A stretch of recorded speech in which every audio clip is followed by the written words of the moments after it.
Dice Company contains fantasy violence, mature themes, and unapologetic bickering.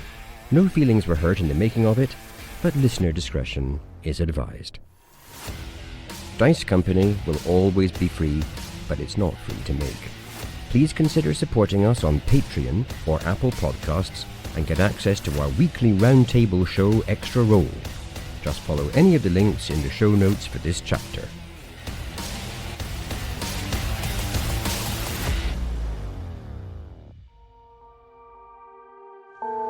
On the top floor of Astrid's townhouse, rain lashes against the windows. Beyond the glass, Lunadyne groans with rebellion. Inside, Lord Brackus stands beside the hearth with one hand resting atop the carved wolf head on his cane. Next to the chessboard stands Astrid and the newcomer, the slender and ethereal Drusilla. The fire dims. Hello there, shiny new friend. Brackus's hand moves instinctively towards his dagger. Drusilla tilts her head at the motion, and he does not draw the blade. Instead, he looks to Astrid. Lord Brackus of Dagford, meet Drusilla of... Actually, I don't know where you're from. Oh, I'm from everywhere, really. And nowhere. He's not as frightened as I would expect, She says brightly. What fun. You neglected to mention that your allies crawl from the walls. Astrid folds her hands in her lap. You neglected to ask. Drusilla wanders deeper into the room without invitation, fingertips trailing along shelves and furniture, as though greeting old friends only she can see. A pretty little kingdom, rotting under the floorboards, but still pretty. Her gaze lands on the chessboard. Oh, I know this game. She picks up one of the kneeling pawns delicately. They always scream when the board catches fire. Brackus watches her with the cold attention men reserve for venomous things. What is she? Drusilla smiles. How rude. You should ask who I am. This is Drusilla. No title follows. None is needed. Something unreadable passes briefly across Brackus's face. Surprise, perhaps? Not fear, exactly. He's too disciplined for visible fear. Yet the existence of magic standing 6 feet away unsettles the order of the world he understands. The pause does not last long. Very well. He says, pretending to be even. You arrive at a fortunate hour. She blinks slowly. He recovers quickly, She tells Astrid approvingly. Most men puff smoke from their ears a bit longer. Lord Brackus adapts, Astrid replies. That is why he remains alive. Brackus adds. Drusilla laughs softly. A strange sound, childlike and exhausted at once. She drifts towards the windows, staring out at the distant fires of Lunadyne. The city's dreaming angry dreams tonight. It may soon wake to worse, says Astrid. Drusilla presses one pale fingertip against the rain-streaked glass. The bells are already ringing beneath the streets. The veil between us and our beloved thins at last. Time and the hour approaches at speed. Exciting times. Brackus frowns. And what does that mean? Neither woman answers. Astrid instead pours another cup of wine. Where is Bella? Drusilla's expression changes immediately. Our little star has gone walking. With whose permission? Drusilla smiles faintly. The blackbirds ask politely. You sent her alone? She isn't alone. Drusilla tilts her head. Not really. Things follow her now. Brackus watches the exchange carefully. Bella? He says. Another ally? I'm not sure. That alone makes things interesting. But my ward is carrying a candle through a very dark tunnel, on the search for the treasures of the gods, which must be removed from the field of play. Where? The fingers at the tip of the world. Joseph's domain. He's invited Lady Morticia Wesson to play. I would like to know why. Brackus's patience thins slightly. You both speak in riddles. I like a good riddle, Drusilla replies. And with half a dance, she begins to recite. When the last bell drowns beneath the sea, and towers kneel in ash, the silent road shall open wide, for footsteps none shall catch. The stars grow dim behind their veils, the moon turns pale with fright, for one who walks without a voice shall swallow up the light. No sword can cut his shadow down, no king withstands his tread, for crowns are merely borrowed things above inevitable heads.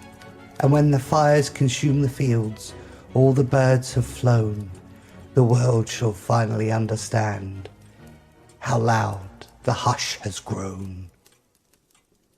Lord Brackus sneers at the poetry display. Oh, Lord Brackus, do you know why lesser men fail? They believe strength is loud. They mistake rage for power. They pound tables, they threaten servants, they swagger through the halls, draped in silk and steel, imagining fear is the same thing as respect.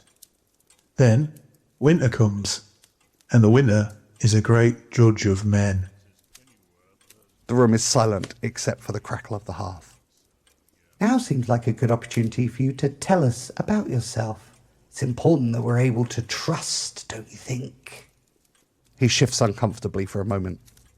I was born in the north, where storms bury castles, and hunger kills faster than the sword. Men do not survive on charm. They survive because they endure what weaker souls cannot. Cold, loss, silence, sacrifice. That is the difference between men like me and the painted fools who sit in southern courts. They spend their lives trying to be admired. I have never cared whether I was admired. Admiration is smoke. It disappears the moment the fire dies. He looks towards the window, toward the city beyond. Power. Power endures. And when the dark arrives, He pauses. they come for men like me. He walks towards the chessboard now, looking down at the kneeling pawns. These little creatures, they spend their lives begging the world for mercy. But mercy is not what preserves a kingdom. One finger taps the Black King. Order preserves it. Another tap. Discipline. Another. Fear. He looks up. That is why I win where other men lose. Whilst they chase glory, I build permanence. Whilst they hunger for love, I make myself indispensable. While they waste years dreaming of a world they wished existed, I master the one that is. Silence follows. Then Brackus speaks one final time. If history remembers me as a villain, but my bloodline rules for 1,000 years, then history may choke on its words. Drusilla turns to Astrid with a look of pure ecstasy on her face, and Astrid nods in response. The fire is close now. Drusilla whispers. I can smell the ashen wake on the wind. What's that? Astrid leans back slowly. The old doors are opening. It is a change of power. A funeral with ambition. Neither elaborate further. Brackus studies them both. He understands then that conversations are happening beneath the conversations. Histories, plans, threats left deliberately untranslated. Most men would resent exclusion. Brackus merely adapts again. And this ceremony, it threatens Lunadine? Astrid meets his gaze. Everything threatens Lunadine. That is not an answer. No, she agrees. Drusilla begins circling the room slowly now, humming again beneath her breath. Brackus is careful to watch her movements. You summoned her to secure our agreement? Astrid nods once. There are forces moving against the city that soldiers alone cannot answer. And she can? Drusilla looks delighted. Oh, he says it so politely. Brackus ignores her. If I am to commit northern strength to your cause, I will understand every piece that is on the board. I don't think you will, Says Drusilla. The room suddenly feels colder. She steps closer to him. Some pieces bite when they're touched. He does not retreat. Instead, he leans in. Then, perhaps, I should learn which side to feed from. Drusilla stares at him for a long moment, and then smiles wide enough to seem dangerous. There he is. Drusilla moves towards a leather satchel resting beside the doorway. She opens it and withdraws an enormous book bound in cracked black hide. Iron clasps hold the thing shut. Even Astrid's expression hardens slightly at the sight of it. A grimoire? Drusilla runs loving fingers across the cover. It remembers the ugly words. She places the tome on the table beside the chessboard. The candles dim further as the clasps click back, opening by themselves. Pages yellowed with age turn slowly in an unfelt wind. Symbols crawl across the parchment like insects. For the first time, Bracchus steps closer willingly, curiosity overcoming caution. Do you speak the ancient tongue of the lower plains, Wolf Lord? No, He says. but I'll learn quickly. Oh, that's a very good answer. She turns the book towards him and the symbols shift again. Then, softly, carefully, Drusilla begins to speak. The language sounds wrong in a human mouth. Deep, wet, ancient. Bracchus listens without flinching, and Astrid watches the exchange in silence as the storm batters Lunadyne outside. 3 predators now, all learning each other's teeth over a board full of kneeling men. Then, the grimoire screams. Drusilla jerks backwards.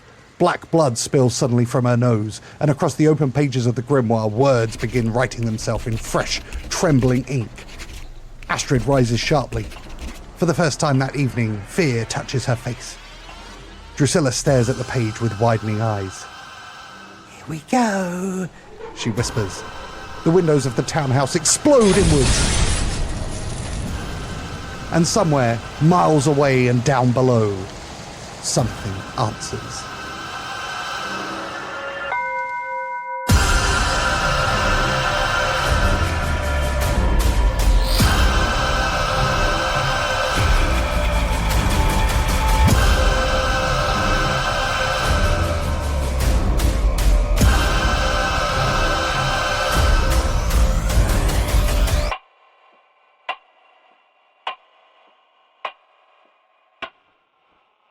Welcome one and all to Dice Company Small Embers Chapter 104. We're a group of friends weave tales of triumph, heroism and despair under the guise of playing Dungeons & Dragons. My name is Tom and I'll be your DM for the continuing adventures of the Order of the Heron. Order of the Heron? Introduce yourselves and tell us one fun fact about your characters. That is an example of you just running out of accents, isn't it? Really? Yep. I mean, it's Rosalind, is what that was. I realised I'll do Barnacle next time. I realised I had to come up with an accent and I hadn't prepared it. I hadn't written down which one. And I was like, quick, grab an accent. Rosalind. And you're right, I did once again forget Rosalind. So Yeah, fantastic. We're all hitting our notes. The accent cupboard was indeed bare. I like the fact you shied away from the right notes and just went with our notes. They're not the right ones. Don't worry about it. Hey, you know what the listeners want? Fun facts. And yet all we have is fact. A segue of deft precision there. Okay. Hi, I'm Alex, and I'm playing Oberon Seek Sorrow. And Seek Sorrow has been scribbling on a piece of paper, and he has come up with a load of anagrams of his name. These include Bonkers Rose Wooer, Broken Sorrow Woes, Sorrow's Broker One, Sorcerer Wobonks, and Berserk Oreo Swoon. Give me that last one again. Berserk Oreo Swoon? Oreos exist in this world? Well, they don't. The Seek Sorrow is metagaming just a touch there. Metagaming! I asked him not to, and he didn't care what I thought. What was the first one? Bonkers Rose Wooer? That's like to wooer. I get it. I understand language. Well, but you have to, like, pronouncing so many vowels in the middle of a word requires work, doesn't it? Wooer is difficult. Wooer. Wooer. Wooer. I mean, I'd argue that anyone who woos roses is to some degree bonkers. Which would make that entire sentence that word that people say that means... A tautology. That's the one. There we go. That would make that word a tautology. Woo. You're going to edit out the bit where Alex tells you what the word is, aren't you? Goddamn right I am. Smart guy. It's either a metaphor or a simile. I don't know. Hi, I'm Harry, and I play Tok, an imposing 6'8" automaton. Way! And with his increasing understanding of the subtleties of human language, and specifically linguistic non-commutability of word pairings, Tok has come to realise that he owes Vander an apology. It is so Tok was factually correct to agree that Vander is the sole heir of Shale, but now he realises that soul heir and heir soul don't mean the same thing, and in future, Tok will correct humans who make this regrettable error. There's the fucking weirdest apology I have ever received. I'm not even sure if did you apologise? No, he said he should apologise. He owes the apology. Does he owe the apology because he thinks Vander's made a linguistic mistake? Well, I mean, because he failed to correct humans when they made a linguistic mistake.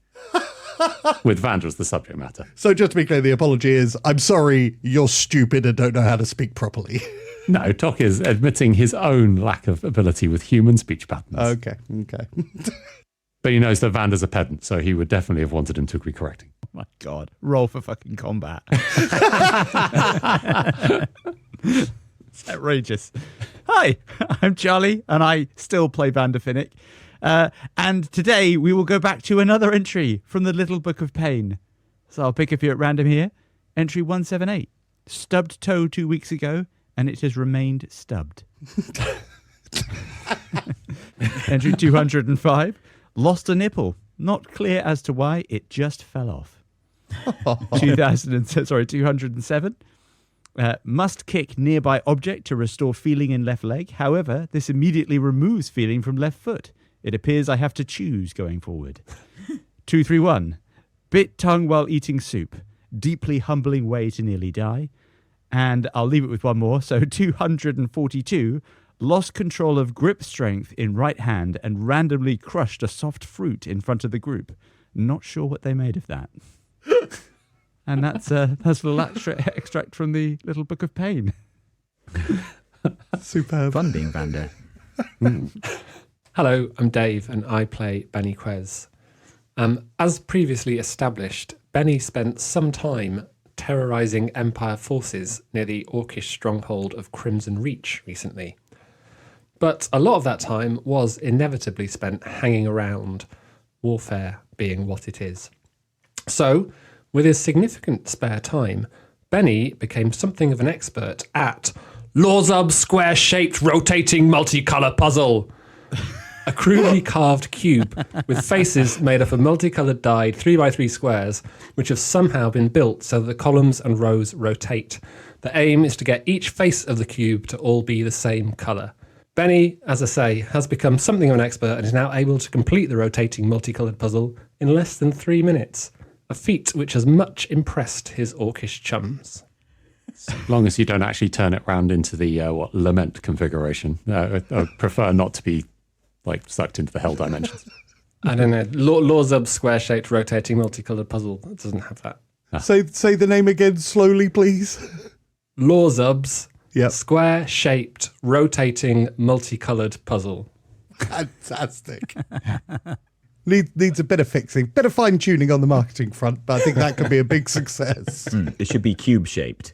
I really hope that's the backstory of how it really came to be. This is a great idea. We just need to make a few tweaks.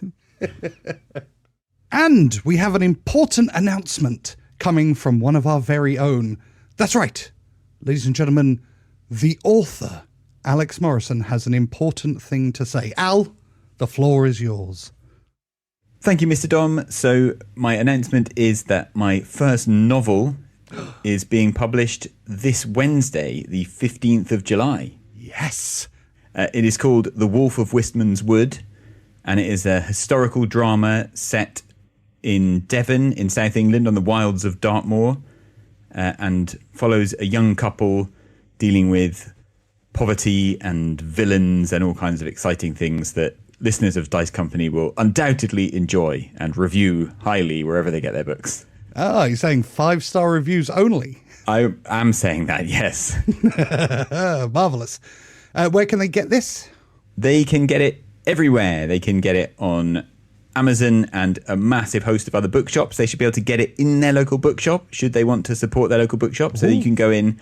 Obviously, it won't be, I'm imagining it won't be stocked in every bookshop, but it will be orderable by bookshops. So if you go and ask your local bookshop to get it for you, they should be able to do that. It will be also in ebook, available via Kindle, and the audiobook will be coming out. It's not going to be released on the same date, but when it comes, it will be read by the marvellous Richard Godden. Absolutely stellar choice. Fantastic. Well, this is very exciting news. I, for one, will be ordering every copy I can get my hands on, and we suggest that you should do the same. For people who are wondering, is there a comparable type of book? Is this like another type of book that they might have heard of? Yeah, I think so. So although the books I'm going to mention were written a long time ago, it's definitely inspired by the kind of moorland adventure stories that I really like. So The Hound of the Baskervilles, also set on Dartmoor, Jamaica Inn in Cornwall. So yeah, think of those sort of Victorian... Actually, I don't know when Jamaica Inn is set. It's a good question, but certainly Sherlock Holmes is set in roughly the same time. My book's set in 1891, very much the era of Sherlock Holmes. I promise I'm better in writing than I am in person or on a podcast. Excellent. Well, there you go. There you have it. He's already exceptional here. He's even better as a writer. So check out The Wolf of Wistman's Wood, wherever you get your books. Brought to you by Big Book. Books. Rapid fire housekeeping. Don't forget to follow us on Blue Sky, TikTok and YouTube. Come join us in the official Dice Company Discord server, the Dice Cord, the greatest TTRPG server in the entire world. Check out our other shows, The Tales of Keovala, audio drama set in Alestia, One-Shot Stories, where we try our hands at other games, including the likes of Kids on Bikes and Call of Cthulhu, and Darkstar, the galaxy's local service provider, a mothership actual play. Please leave us 5-star reviews on all of them, on any platform you use, as it really helps us reach new people. Finally, don't forget to sign up to our Patreon for early access of episodes and our companion our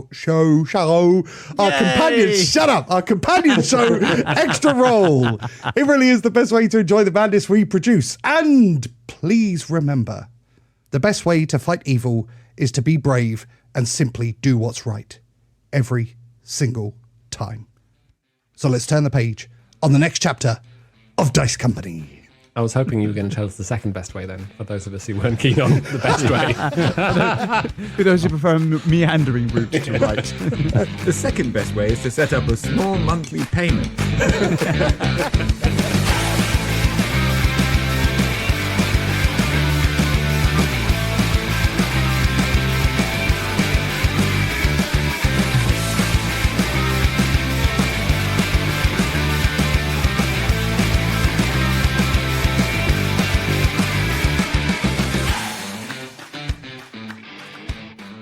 Previously on Small Embers. The Order of the Heron are investigating the strange and twisted townhouse of Astrid of the Shadow Vanguard. Despite warnings from the bounders on the door, they've followed the discoveries of Bellerophon and have head into the basement, after the alleged sighting of Lenny the dog. Seek Sorrow, always impetuous, chased a mysterious and ghostly lady off into the darkness, only to hear her screaming and moving towards him at high speed. Oh, bloody hell, there's a weird scream! And Seek Sorrow tries to run back into the room with the others. Give me an athletics check, please. 25. Oh. The remarkable athlete escapes.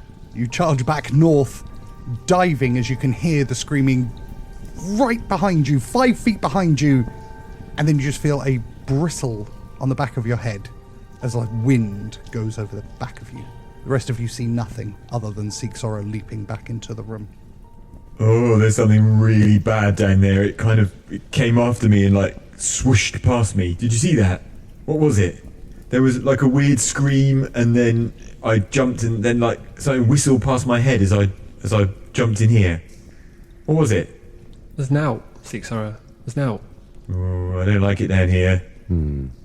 The scream may indicate a banshee or similar undead Or an illusion, says Vander. Yeah, why don't you go down that corridor then, Vander? You're not afraid of illusions. I am not unafraid of illusions. I am very familiar with the power they can create, even if it is just a fear in others. I believe we should exfiltrate ourselves from this situation before things turn from bad to worse. Yeah, Seek-Sorrow bustles over to the corner and starts. He's got a rope. He's going to start trying to. I don't know if any got any kind of grappling hook to go on the rope. Like some kind of sinister Santa going back up the chimney. Get me started on ropes and grappling hooks. Tok will walk back into the cloak because that's the only way he's getting up through the dumbwaiter shaft. And Vander never left, so we're all good there. Dave, roll me a d20, please. I'm going to use a hand axe as the grappling hook. I don't know if that even makes sense. Does that make sense? That's a 14 on the D20. I suppose if I could hook it over something and pull, and it would fall down, and I'd have both ends of the rope, and it was looped over. Tok something. gives you a grappling hook. Good grief!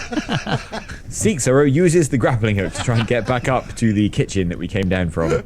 Can't Tok fly? Yes, but he can't get through a 2-foot shaft. Seek-Sorrow is very scared at this point, so he's just trying to get back up in his own way. Benny, I would advise we leave. Seek-Sorrow has fled. Yeah, right. Okay. I'm going to follow Seek-Sorrow. I really want to metagame by cutting the rope when I get to the top. It's actually got a chain attached to it, this grappling hook. It's got to support Tok's weight. I love the absolute exasperation of Harry saying, God's sake, Tok just gives you a grappling hook. Well, I didn't have a grappling hook, did I? So how could I have produced one? Call yourself an adventurer. Right, we're Tok will take the grappling hook and chain back. Well, that went well, I thought. Good to be thorough. Should we go upstairs? I would find that to be acceptable. Stairs or dumbwaiter? Well, definitely stairs, I'd say, lads. I don't like this shaft. I agree. A stout heart is the one who can take the route the shaft prescribes. With that, Vander throws Bellerophon like a mini ninja Death Star at the wall of the dumbwaiter, and he sticks to it. Bellerophon, keep pace. So as we go up each floor, I want Bellerophon to look through. And remember to point out any mouldy bones this time, Bellerophon. And try not to confuse dogs and chinchillas. You get a quizzical lick, but it doesn't really hit you. It just seems to be his reply, but it's really difficult to understand what he meant by it. Licks in your general direction. Seek-Sorrow sort of waves it away, but chuckles. He's charmed by the attempt. And those bug eyes narrow, and Bellerophon makes his way up. Rightio, back in character, Brother Cadigan. I find that to be acceptable. Very nice. Are we sure characters are still required in this house of horrors? Well, we're back on main path. It seems like, just for show, maybe. Good form. Besides, I quite enjoy doing it. Then you may keep on doing it, but I will walk behind. And Vander makes his way out of the cloak. He's just going to follow it because there's constant getting in and out of the cloak. I'm just going to follow at this stage. Our plan now. It's like two people in great disguises. Oh, look, there's a fucking leader of the resistance. I wonder what these guys are up to. Benny's going to sulk about it. Okay.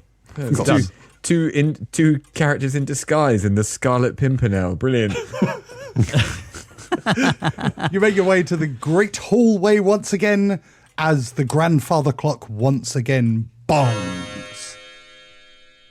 Impressive, says Vander, looking around, trying to discern the distance and kind of direction of those clock noises. Like, has it been an hour as well, or is it just doing that at dramatically appropriate moments? It hasn't been an hour, and as you look around the room, you cannot see a grandfather clock. Well, yeah, because if it had been an hour, then our disguises are done for anyway. No grandfather clock, and yet the ticking persists. I admire the skullduggery that went into the details of this place. Right, onward and upward. Note the sinister ticking, though, Benny. Each tick just out of time with the last, if I'm any judge. Inspired. Unpleasant. Indeed. And you make your way up the red marble staircase.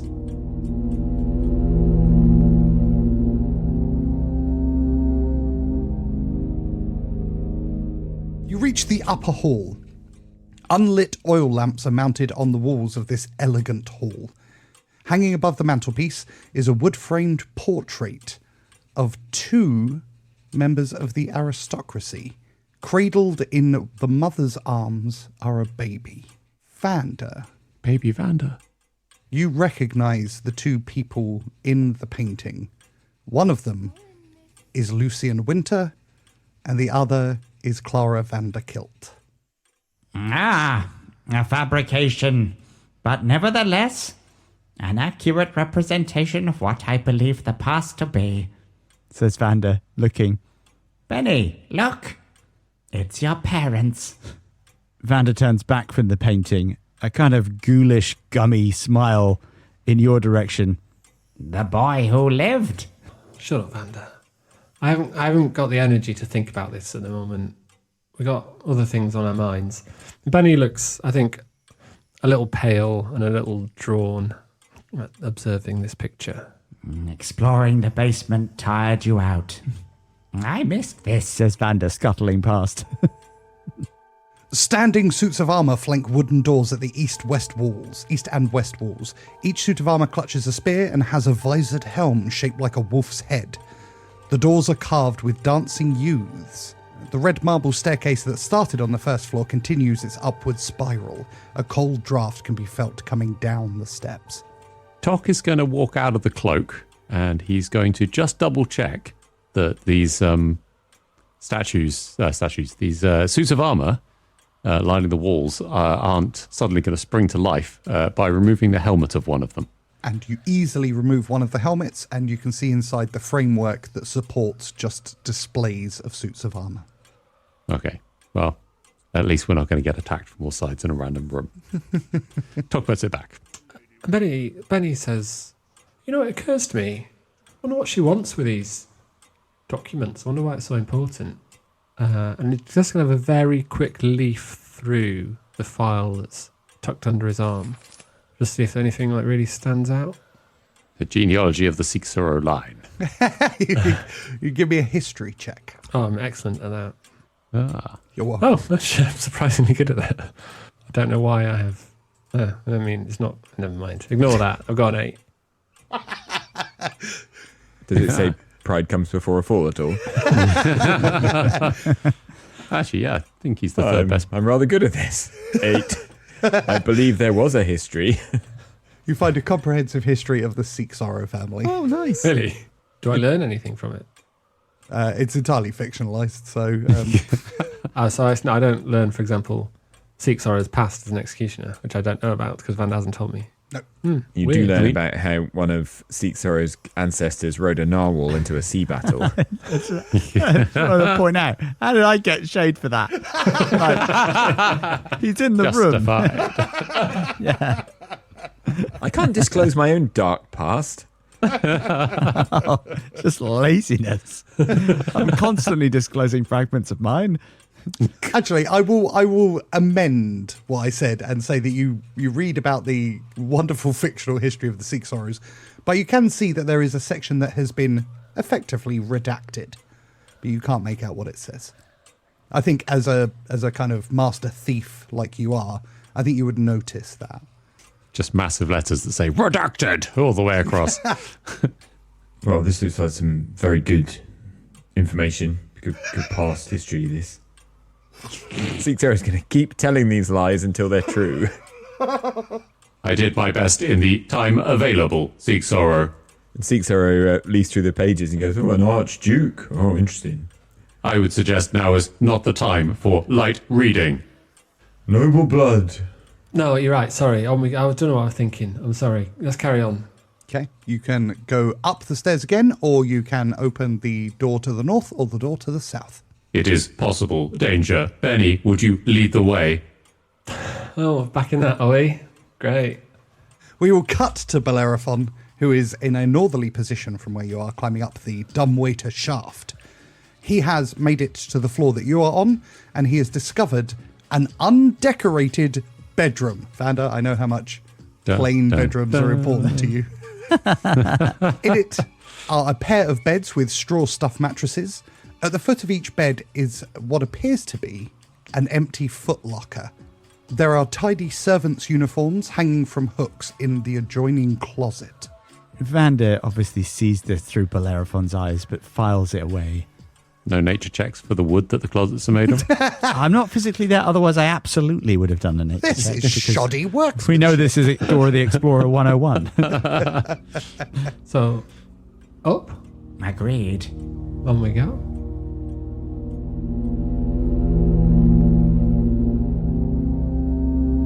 You have reached the 3rd floor, climbing up the red marble staircase to its full height. You can see directly in front of you a small table, behind which stands a suit of black plate armour, stood against the wall and draped in cobwebs. Oil lamps are mounted on the oak-panelled walls, which are carved with woodland scenes of trees, falling leaves, and tiny critters. Top floor. Files go here then, I guess. I believe this to be the small table that the files should be placed upon. And Benny's going to pop the files down on the table, because presumably that is what Seek Sorrow is after. As you do so, with the ticking of the grandfather clock all around you, you can hear muffled conversation coming from the south. I mean, if no one else is going to... Yeah, Seeksar is definitely sticking his ear to the door. I mean, I'd like to go and have a listen. From the other side of the door, you can hear a heated conversation between a man and a woman. They are discussing an ancient ritual and what is going to happen in the months ahead. It sounds like a heated negotiation, like they're trying to hash out a big and important deal. Seek Sorrow, a lot of the words you don't understand. Seek Sorrow, does it sound like the ritual of ascension? Well, maybe, Talk. I don't understand some of the words. I think it's a language I don't understand. Maybe someone else should listen. What other languages do you speak, lads? Tok will attempt to gently place his side of his head by the door. Does he pick up any particular words? So he does speak, Draconic, Elvish, Gnomish, and also has read the books of Elias the Wanderer in detail. So what knowledge? Yeah, okay. I'm going to take your... I've got Infernal as a language I understand, so I'm going to hobble. No one's surprised by that, though, are they? Infernal? As a language?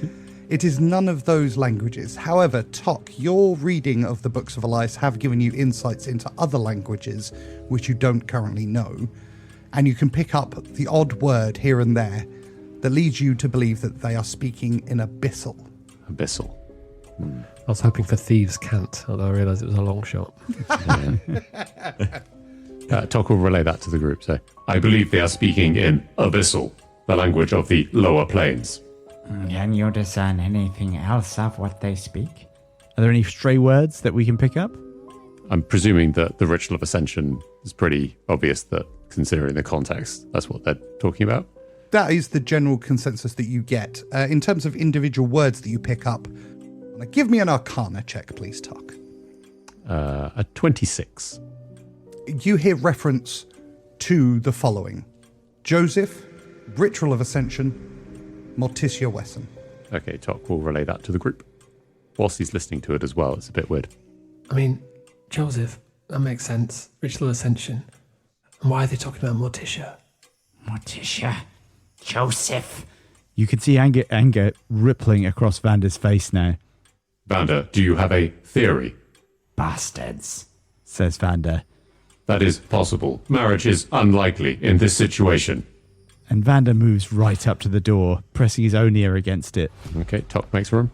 In your angry state, with the blood pumping in your ears as much as blood can pump around your body in the state that it's in, you can't really make out anything by listening closely. Yeah, does he have ears? I think he's probably more likely just got ear, hasn't he? Okay, through the holes in the side of your head. Tok can't say anything. He hasn't got ears either. But you do recognise the voice of Astrid. So you know that the female talking is Astrid. The man speaking, you don't recognise. Vander, why don't we just kick it open and smash him up? I would say it was an illusion, but... And then Vander draws his flintlock. We're going in, boys. Seeks Horror pulls out the axe. Tok draws his sword and his shield. Little Tick emerges from the cloak carrying a grenade launcher. And Benny's got his trusty bow. Men made of plate first. says Vander, gesturing at the door and looking at Tok. Can I kick it open, please? Vander steps aside. Be my guest, seek sorrow. That was an idiom. I used an idiom. Seek Sorrow puts his boot to the door. The exact moment you kick the door open, you hear the sound of exploding glass. The tall windows inside have shattered into the room, letting howling winds blast into the study beyond. In the centre of the room, next to an ornate chessboard, stand 3 figures. Astrid, the Shadow Vanguard, a tall man in fox fur with his hand ready to draw a dagger, but the third is a figure only Vander recognises. Drusilla, the powerful arcane magic user who trained Bella. Drusilla's hair is wild while her face is covered in black ooze. She sees you, Vander, and smiles maniacally while gripping an ancient grimoire to her chest. I cast Mage Armor. I have somewhere else to be. And prepare for aggressive negotiations. Looky here. I know you, She says as she moves towards you. You're Bella's shiny friend. It's lovely to see you again. Oh, and you've made some new friends. How quaint. But you haven't met all of us, Drusilla. I cast Mirror Image. Oh, that's a neat trick. Oh no. There's something different about you. You've changed. You're dangerous now. And Vander's eyes narrow at that. And Drusilla just gets this most sinister of smiles in return. Drusilla's eyes drift towards Benny. It's like she's sensing the air around you. Oh, what's happening here? There's something wrong here. She begins to smell around you. Not sure Benny's very fond of that as a concept. She says she's just like sniffing the air around Benny. Yep. I think Benny's just like, get out of it. What are you playing at? Get out of it. She waves her hands around as she moves back, but she's still studying you and smelling. And then she looks down at your pocket, and you see her eyes widen in terror. What's in there? Oh. What's in its pockets back in this? What? Yeah, Benny's been discomforted by this, and he's not quite sure what's going on because he kind of expects us to be charging into battle, and now we're in this kind of weird standoff. But I think he's spotted what has upset Drusilla, and so seeing an opportunity to kind of grasp the initiative, or at least kind of gain the upper hand somewhat, he draws the chinchilla out of his pocket and just kind of holds it in front of his chest in a sort of slightly menacing manner, which is quite odd when you're holding a chinchilla. Remember to take off the safety. As you draw the chinchilla out, she backs away from it like it's a weapon. Her eyes are fixed entirely on it. Oh no. Oh no. It's a red wizard. What's your problem? It's just a chinchilla. And Benny's going to start stepping towards her because he's quite enjoying this kind of sense of power over... Because I think he's worked out who Drusilla might be, perhaps. Certainly not an ally. Vander's going to take a little step away from Benny there. Got my back, right? So Tok and Tick are going to move behind Benny and flank him on either side. Give me an intimidation check, Benny. And you can have it at advantage because the automatons are flanking you and helping. Whee. That is 20. Oh no. It's no longer safe for any of us. It's not safe for me anymore. And she scratches her long fingernails down the front of the grimoire, drops it onto the floor with a thud, and with a wave of her hand, a dimension door opens behind her, and she leaps into it. Benny, you can feel the chinchilla moving like it's trying to leap after her. You can either let the chinchilla go or hold on to it. I wasn't expecting to be put to that question. It's a pretty straightforward, do you want to throw a chinchilla or not situation, I'd say. It's the bog standard one. We've all faced it early in our careers.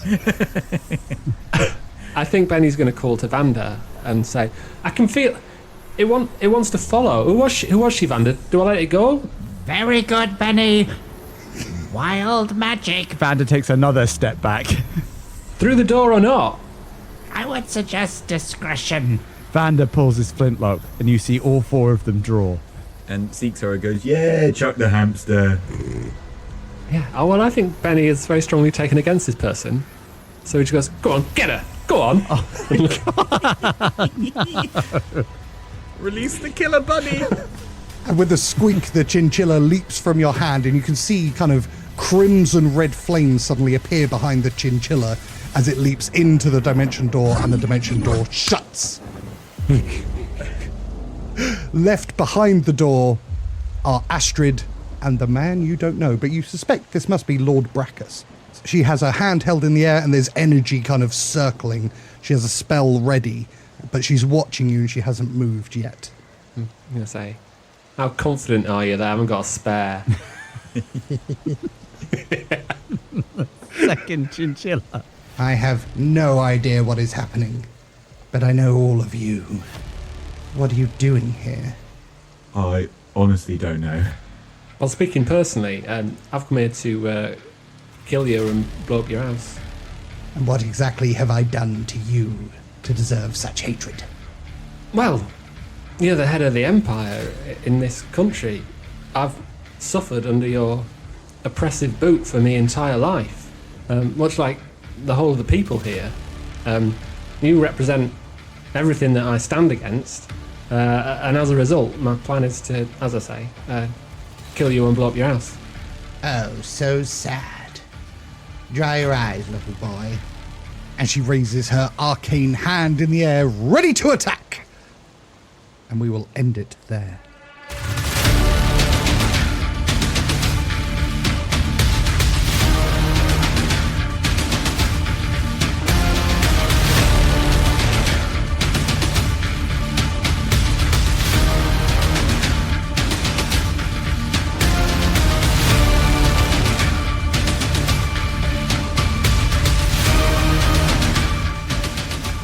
Listening to Dice Company's Small Embers, starring Alex Morrison as Seeksora, Dave Windust as Benny Quez, Charlie Blackadder as Vander Finnick, Harry King as Talk, and introducing Mikey Nicholsmith as Lord Brackus, with Tom Patrick as your Dungeon Master.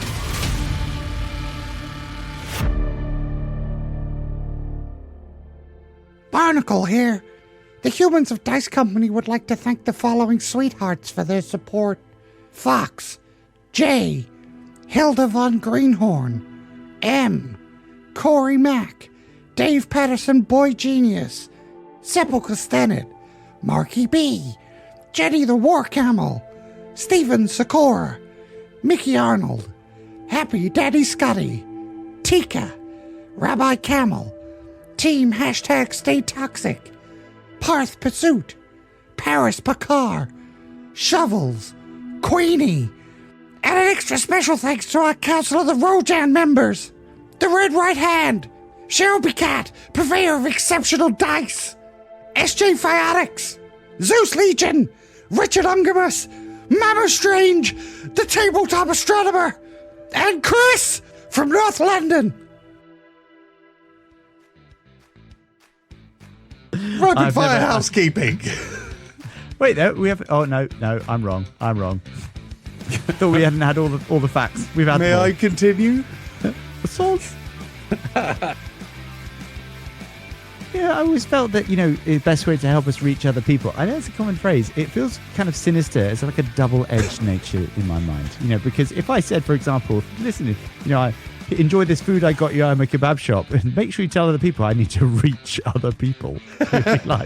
I don't know. I don't know if I now want to assist you with this. I would go online, I'd give them a 5-star review, and I'd recommend them to everyone I know. Really? Because you enjoy the kebabs. You want to make sure the kebab shop remains open. Exactly. But if the kebab person says, help me, I need to reach other people. Then I would help them reach it. You don't think you'd be like, that suddenly turned dark. Why are you trying to reach other people? Why is that? I think if they said it in that low and menacing way that you just did, I need to reach other people. I think if they did that, I wouldn't eat there anymore unless I was really hungry or drunk or both. I appreciate your help. I appreciate your purveyor of kebabs and necromancer, but I'm drunk and hungry. I think I might be oblivious to tone. Dom's oblivious to tone. Like, it's weird, buddy. There's never any queue at your kebab shop. And the guy goes, I know, my sweet. I'm just there smiling. I already told you I must reach other people. You must assist me in reaching into other people. Anything I can do to help? mayonnaise?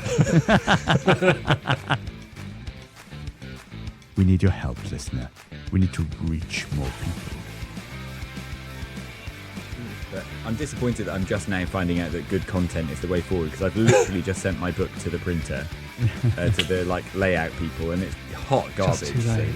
Yeah, it's too late. Hot garbage! It's baggy nonsense. And frankly, I'm thinking the same with my book. If my book, loads of people read the book, then they'll go, hey, I'll sign up to the newsletter, and they'll find out about Dice Company.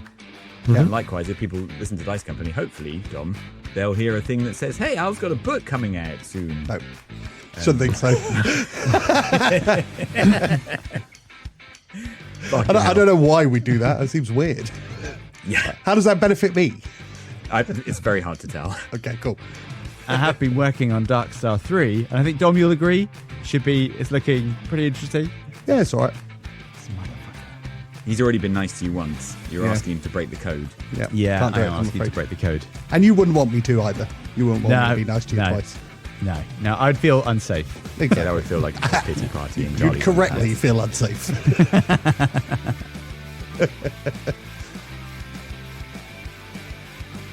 Welcome on. You said one fun fact. 2. I said 2 twice. I said it at the beginning of the call, and I said it on text message. I asked you yesterday, and you said 1. But that was before I knew we weren't going to record again in June. What, So happy how yesterday? panicked Charlie looks. Oh, you're about to see some shit. Imagine what a half-assed Charlie fun fact would sound like. That's a big fuck you to every single person on this call. Right. Is that the fun fact? Welcome on and all to Dice Company Small Embers Chapter 100. Lore. Thanks for listening. Please consider supporting Dice Company on Patreon, where for the price of a cup of coffee you get access to a whole other show, Extra Roll, as well as an ad-free listening experience. The Dice Company Discord server, along with our socials, can be found on our link tree in the show notes. If you enjoyed this chapter, please like and subscribe, and don't forget to recommend us to your friends. If you didn't like it, recommend us to your enemies. And we'll see you next time on Dice Company.